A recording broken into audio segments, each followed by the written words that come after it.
Queridos, vamos ler a palavra de Deus, Evangelho conforme escreveu João. Eu quero que você abra comigo nesta manhã, no capítulo de número 11. Evangelho conforme escreveu João, capítulo 11. Que bom estarmos aqui na casa do Senhor para mais uma vez cercarmos a sua mesa e participarmos deste ato solene que é a ceia do Senhor, uma das ordenanças que Cristo deixou para a sua igreja, que nós devíamos nos reunir e devíamos comer do pão e devíamos tomar do fruto da vide, não é? Relembrando assim o sangue da nova aliança, o pacto que foi feito na cruz do Calvário. E nós estamos aqui nesta manhã para cercarmos esta mesa com temor e com tremor, sabendo que o que nós fazemos aqui, fazemos para a glória de Deus e em reverência à presença de Deus que já está entre nós. A presença de Deus já está entre nós. Eu senti a presença de Deus. Você sentiu a presença de Deus? Deus está aqui conosco. Vou esperar o diácono trazer água de coco. É água de coco? Tá. João capítulo 11. Irmãos, eu quero nesta manhã ser bem sucinto na mensagem, porque nós temos ainda a ceia do Senhor para celebrarmos a ceia. E durante esta semana, este texto ficou no meu coração e eu gostaria de compartilhar algumas lições que nós podemos extrair deste milagre que Jesus ele realizou durante o seu ministério profético. Durante o ministério terreno de Jesus, ele realizou vários milagres, e esses milagres estão registrados nos 4 evangelhos, e todos eles foram feitos para que as pessoas que presenciaram pudessem reconhecer e ver a glória de Deus em Jesus, e de que Jesus realmente ele era Deus, como ele afirmava. Este milagre aqui, todos nós conhecemos, desde que quando nós frequentávamos a escola bíblica dominical, nós nos deparamos com os ensinamentos a respeito do dia em que Jesus ressuscitou a Lázaro. E eu queria tirar aqui deste texto algumas lições. Eu não vou ler o texto inteiro, porque é um capítulo bem longo, são 57 versículos, não é? E eu não quero enfadar os irmãos. Mas como a história já é bem conhecida de todos, então eu vou simplesmente aqui ler alguns versículos e extrair aqui algumas lições do que nós podemos aprender com este milagre da ressurreição de Lázaro. A primeira lição que eu quero destacar aqui está nos versículos 3, versículo 5 e versículo 36 do capítulo 11. Vamos ler os textos? João capítulo 11, versículo 3, o texto diz: mandaram as irmãs de Lázaro dizer a Jesus: Senhor, aquele a quem amas está enfermo. Versículo 5 do capítulo 11. Jesus amava Marta, a irmã dela, e Lázaro. Versículo 36 do capítulo 11, o texto diz: então disseram os judeus: vede como o amava. A primeira lição que eu quero extrair deste milagre, do milagre da ressurreição de Lázaro, é que o amor de Deus por nós não anula o sofrimento humano. O amor de Deus por nós não anula o sofrimento humano. E esses versículos que nós lemos, o versículo 3, o versículo 5 e o versículo 36, deixa bem claro o sentimento de amor que Jesus sentia, não apenas por Lázaro, mas pelas suas duas irmãs, Marta e Maria. João é bem categórico quando ele deixa bem claro, bem saliente o fato de que Jesus amava aquela família. Não há dúvida alguma de que Jesus realmente amava aquela família. Mas mesmo sendo alvo do amor de Jesus, aquela família passou por um momento de dor e de sofrimento. Mesmo sendo alvo do amor de Jesus, aquela família passou pela dor da perca de um ente querido. Lázaro adoeceu e a enfermidade se agravou ao ponto dele vir a óbito, falecer, morrer, e as suas irmãs sentiram uma dor muito grande com a morte do seu irmão. O que nos ensina aqui, o fato de Deus nos amar, não nos isenta do dia da dor. O fato de Deus nos amar, não nos isenta, não nos protege do dia da calamidade. O fato de sermos alvos do amor de Deus não significa dizer que nós somos blindados do dia da angústia. Todos nós que estamos aqui experimentamos dias de sofrimento, dias de dor, dias de angústia. E uma das primeiras coisas que nós questionamos quando somos colocados diante da escola do sofrimento é o amor de Deus. Uma das primeiras coisas que nós indagamos quando a dor chega na nossa vida, quando a dor bate no nosso coração, quando as coisas não vão de acordo com aquilo que nós planejamos, ou de acordo com aquilo que nós pensávamos que deveria ser, a primeira coisa que nós questionamos é o amor de Deus. Será que Deus realmente me ama? E se Deus me ama, então por que Ele permite que tudo isso aconteça sobre a minha vida? Se Deus realmente me ama, então por que Ele permite que o sofrimento chegue até a porta da minha história? Não é Deus todo-poderoso, não é Deus autossuficiente, não tem Deus o poder de parar o sofrimento, de tirar essa dor. Por que então permitir o sofrimento? E uma das razões porque Deus permite o sofrimento é porque sem sofrimento não há crescimento. Sem sofrimento não há crescimento. O sofrimento é um instrumento que Deus usa para fazer com que nós cresçamos e cheguemos ao ponto de maturidade. Se Deus retirar de nós o sofrimento aqui nesta terra, nós não amadurecemos, nós não crescemos, nós não progredimos. Por isso que Deus permite que o sofrimento coexista juntamente aqui conosco, para nos fazer crescer, para nos fazer amadurecer. Mas em momento algum o sofrimento é uma prova de que Deus não nos ama. Pelo contrário, o sofrimento é uma prova de que Deus quer que nós cresçamos e amadureçamos, até mesmo porque a Bíblia diz, o Senhor Jesus disse, eu, o Senhor, repreendo e castigo a todos quanto amo. Então a primeira lição que eu aprendo desse texto é que o amor de Deus não anula o sofrimento humano. Jesus amava a Lázaro, Jesus amava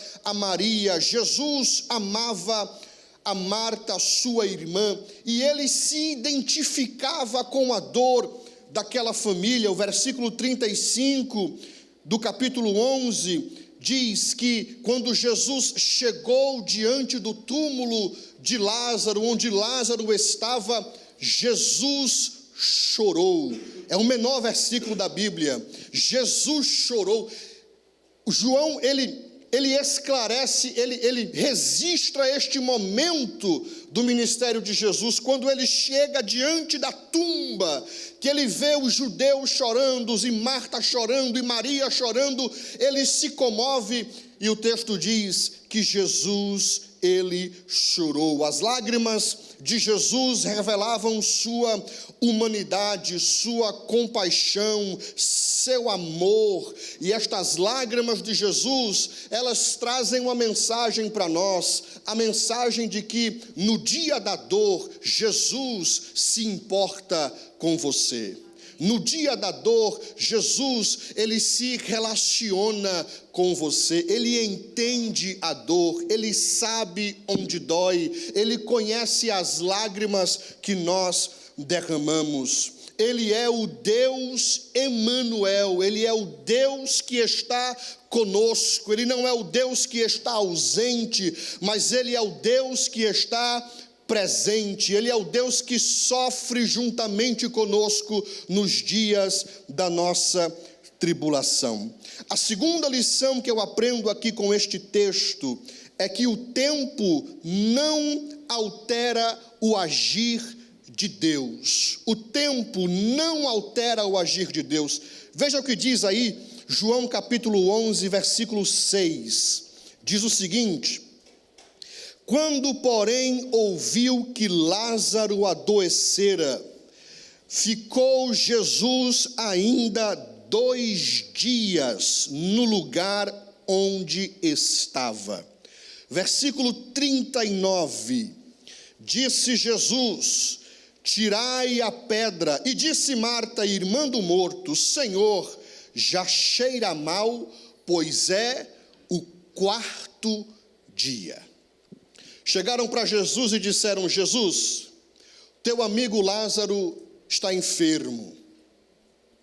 E Jesus poderia haver simplesmente dito aos discípulos: vamos imediatamente agora para Betânia, porque eu ainda quero pegar Lázaro com vida. Mas o texto diz que Jesus ainda tardou-se mais 2 dias aonde ele estava, ao ponto de que quando Jesus chega na aldeia de Betânia, o cenário de morte já havia sido estabelecido. Já tinha Marta e Maria chorando, os amigos de Lázaro já estavam chorando, Lázaro já estava dentro do túmulo, com a pedra que fechava o túmulo já posta, e o texto diz que já faziam-se 4 dias que Lázaro havia morrido. Se você que está aqui na América e tem condições de voltar aos Estados Unidos, porque condições de sair todos nós temos, né? O problema não é a saída, é a volta para cá. E você recebe a notícia de que o seu pai, que ainda vive, está enfermo. Não deixaria você tudo para trás e iria dar um jeito de visitar o seu pai?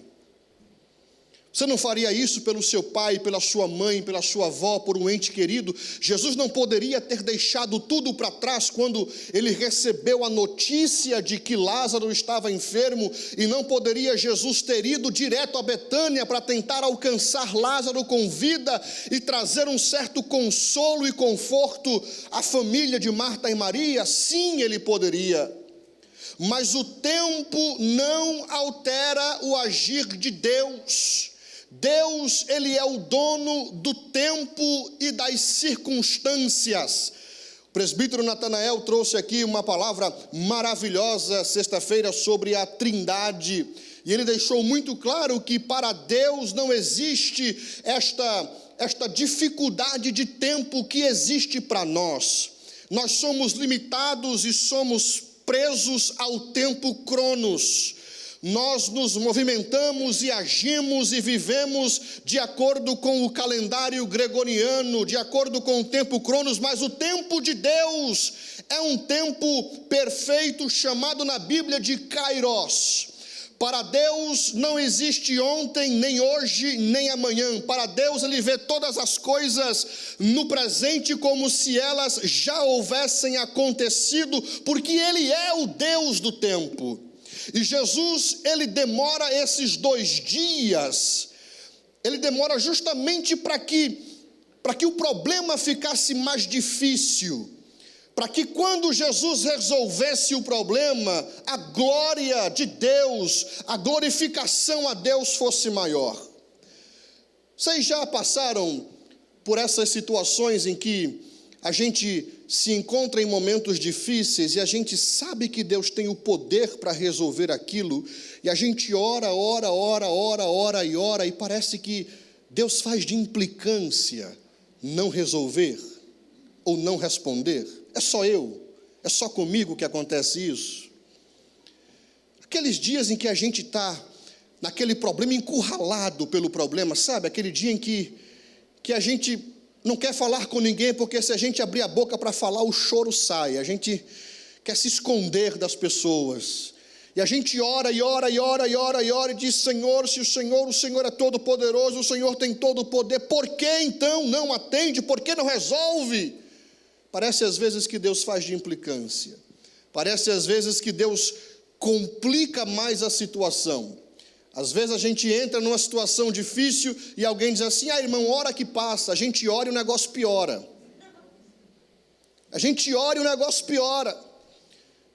A enfermidade que antes era só uma enfermidade vem e mata. O negócio fica pior. Por que Deus trabalha assim? Por que Deus faz isso?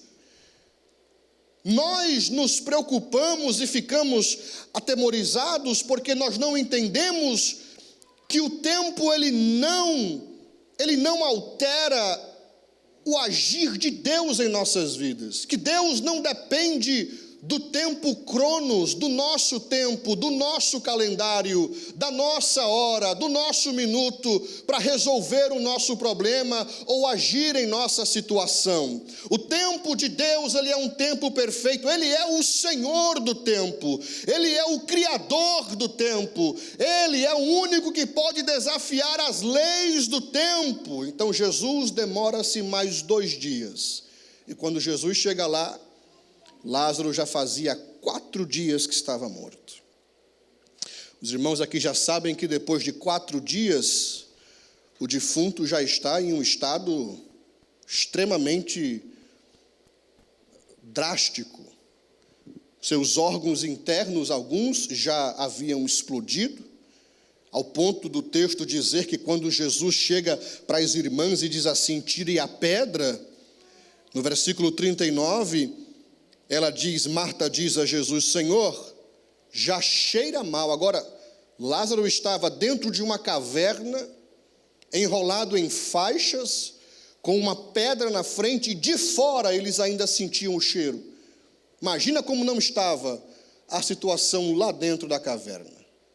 Já cheira mal, a situação já havia se agravado.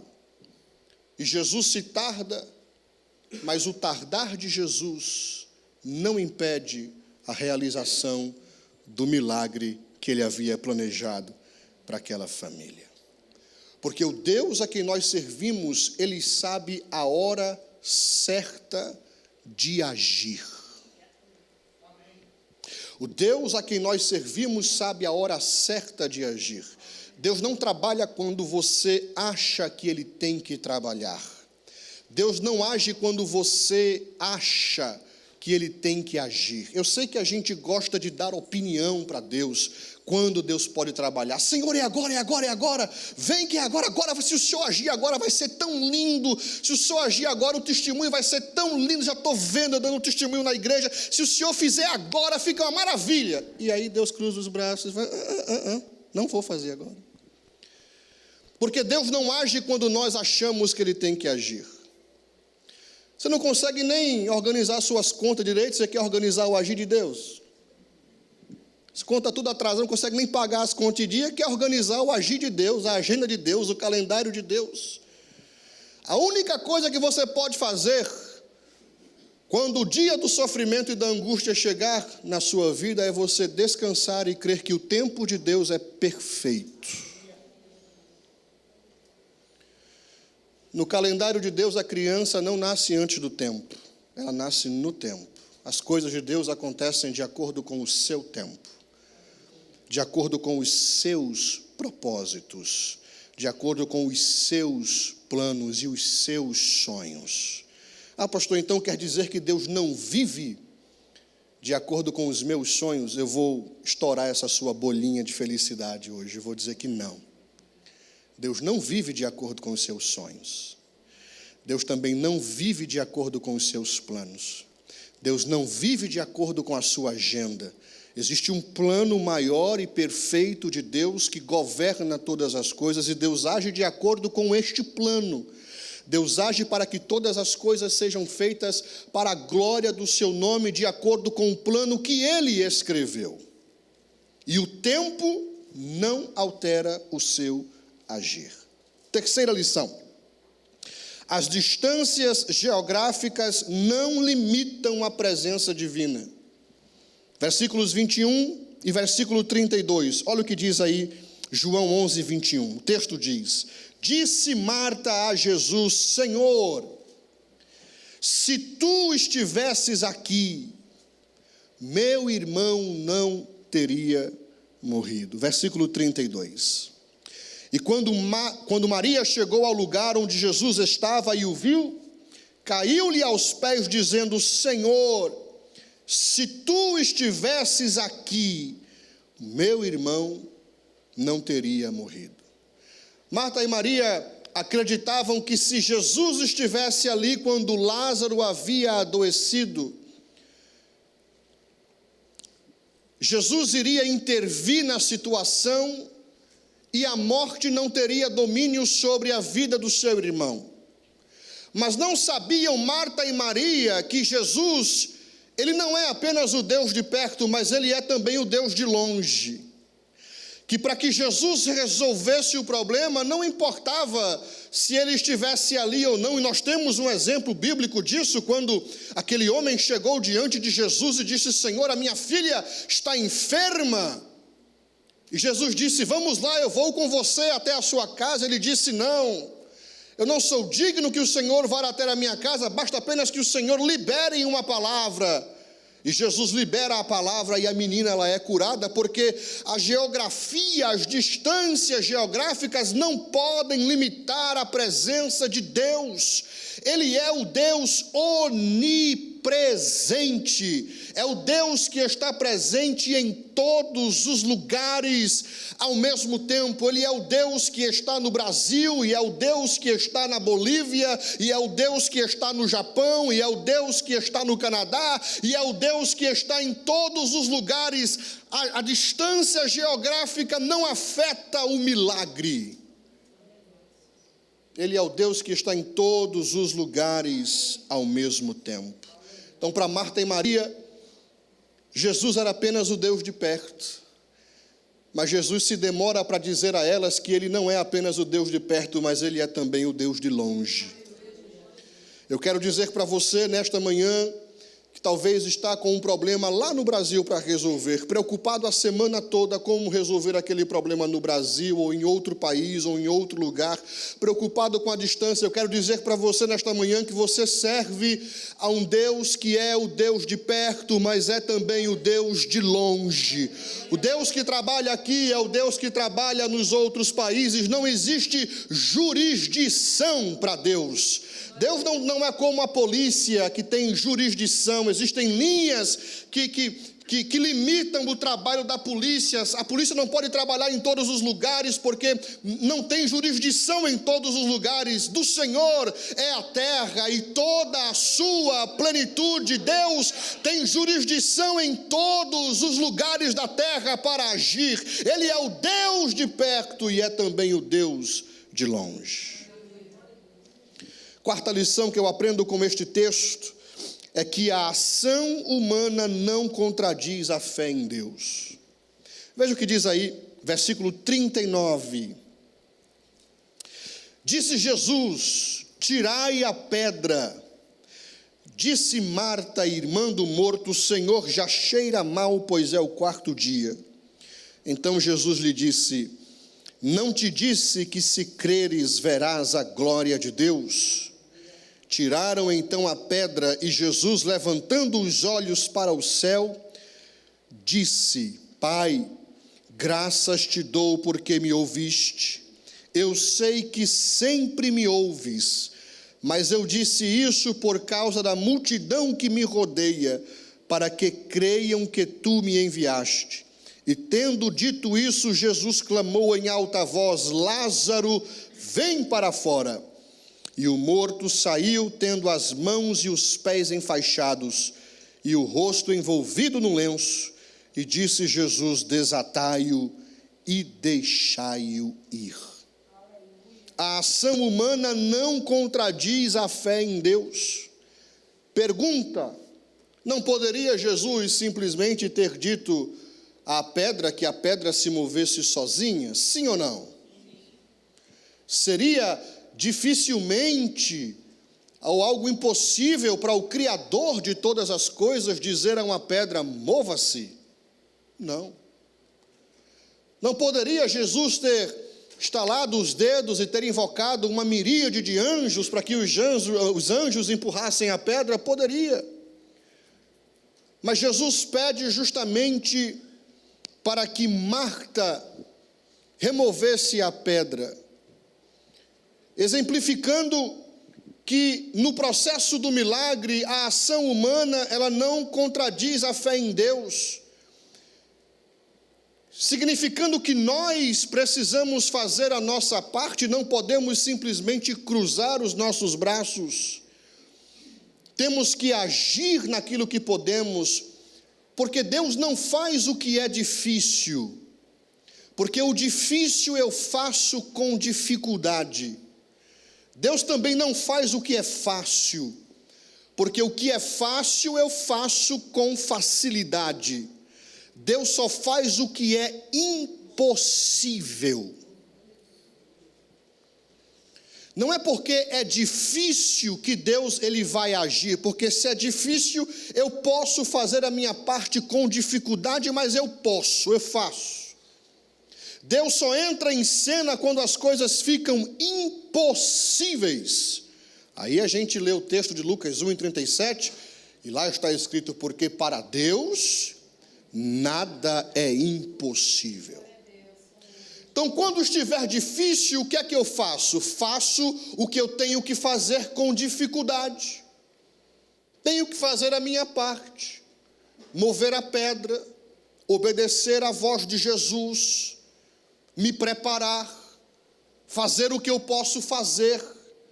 Mas quando todos os recursos aqui embaixo acabam e faltam, aí é que eu posso chegar para Deus e dizer: Senhor, esgotaram-se os meus recursos, não tenho mais o que fazer, fiz de tudo o que eu podia fazer, mas daqui para frente eu não tenho mais como resolver esta situação, e eu entrego em tuas mãos. Aí é o palco que Jesus ele quer que nós construamos para que ele apareça e realize o milagre. A pedra poderia ser removida por qualquer ser humano, mas a ressurreição de Lázaro só poderia ser efetuada pelo poder e intervenção divina. Então aqui nós temos a presença da ação humana, não contradizendo a fé, não contradizendo o processo de milagre, não contradizendo o agir de Deus, mas trabalhando em conjunto com o agir de Deus. Não é porque Deus é todo poderoso que eu posso simplesmente deitar eternamente em berço esplêndido ao som do mar e à luz do céu profundo, como diz o nosso hino nacional. Não é porque Deus é todo poderoso que eu vou simplesmente negligenciar o que me cabe, o que é meu dever, o que é minha responsabilidade, e simplesmente esperar que Deus faça todas as coisas. O texto nos ensina que nós temos que fazer a nossa parte. E Deus ele entra quando as coisas se tornarem impossíveis. Amém, queridos? Vamos ficar de pé nesta manhã, eu já vou terminar.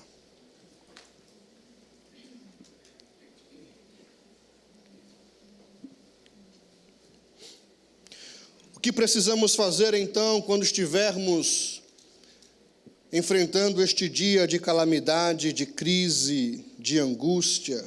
Flavinho, dedilha aqui para mim, por favor, com esses dedinhos maravilhosos que você tem.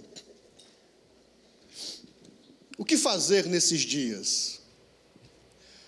Nós temos duas opções. Nós podemos dar lugar ao desespero,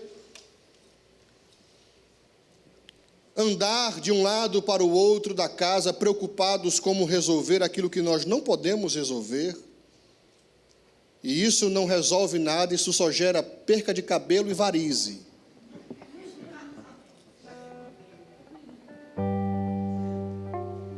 Andar de um lado para o outro na casa não resolve o problema. Perder o sono só gera olheira. Depois tem que dormir com as rodelas de pepino no olho, que é para poder tirar a olheira. Não resolve. O que fazer quando as coisas saem de controle? Porque elas saem de controle. Normal da vida é que as coisas realmente saiam de controle. E não é porque nós somos crentes que as coisas não saem de controle na nossa vida. Às vezes as coisas saem do nosso controle, mas não do controle de Deus. Não do controle de Deus, nunca do controle de Deus. Do nosso controle, sim. Do controle de Deus, jamais.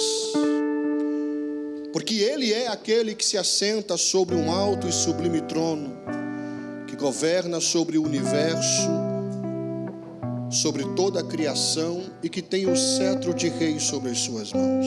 O que fazer então? O que nós podemos fazer é descansarmos em Deus, fazermos a nossa parte e crermos que Ele é o Senhor do tempo.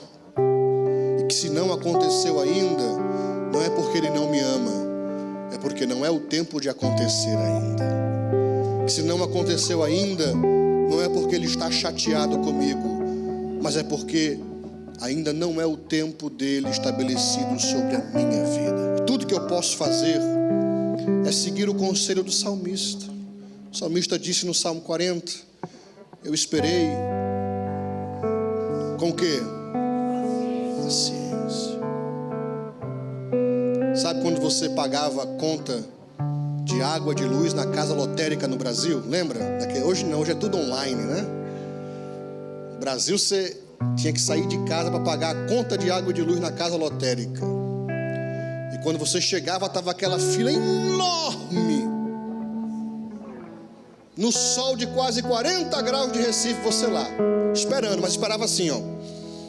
Nossa, não anda esse negócio de jeito nenhum, o negócio não anda, não é possível. Enrolação desse cara aí na frente. E você está esperando, mas está esperando impaciente, não é isso? E olha para o relógio, e olha para a fila, e a fila não anda, e olha para o relógio, e olha para a fila. O salmista disse, eu esperei, mas não esperei com impaciência, eu esperei com paciência. Quem espera em Deus não olha para o relógio. Quem espera em Deus não fica preocupado se a fila não anda. Quem espera em Deus simplesmente espera. E se não acontecer amanhã, acontecerá no outro dia. E se não acontecer no outro dia, acontecerá depois. E se não acontecer, é porque não estava escrito para acontecer. Ele descansa na soberania de Deus. Vamos orar nesta manhã. Senhor, nós te louvamos porque Tu és o Deus Todo-Poderoso, Criador dos céus e da terra. Tu és o Deus de ontem, Tu és o Deus de hoje, Tu és o Deus de amanhã. Tu não mudas, a Tua palavra permanece para sempre. Eu te apresento nesta tarde, Senhor, os meus irmãos que chegaram aqui preocupados e angustiados com as circunstâncias da vida, com o dia da angústia, com o dia da provação, com o dia da dificuldade, sem saber o que fazer, mas sabendo, Senhor, para onde ir.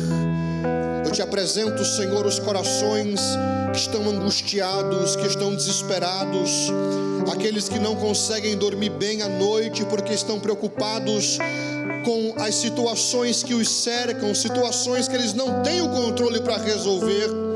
E eu oro nesta tarde que o Senhor venha, Senhor, com descanso, com paz, com tranquilidade sobre o coração dos meus irmãos, e que eles creiam no teu poder e aprendam a esperar no teu tempo, sabendo que o teu tempo, ele é perfeito, que a tua vontade é boa, é perfeita e é agradável.